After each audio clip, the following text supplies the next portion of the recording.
Kublaya phi baro kane kadai ka jingpen tiap kabawan ling ba naka Meghalaya Public Service Commission dated Shillong 25 August 2025. Kane kalong ka jingpen tiap kabay deha ka rating examination nam ta upanai September acara pusan nam ta kini pos harum ka pos number 1 ka Stenographer Grade III may arajar pesan under the Nabanikong Commissionerate of Food Safety.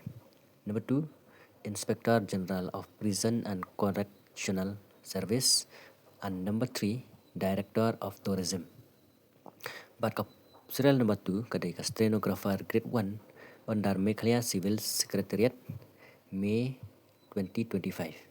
Katarik banto ek examination kadai hau arpsan tarik u September arjar arpsan kapuar kan long naduk harwe beje haduk har beje. But namentakan ni ka post serial number 2 kapuar kan long shibeji shtang haduk arbeji shtang. But ka jaka banto ek exam kadai haka MPSC office Shillong.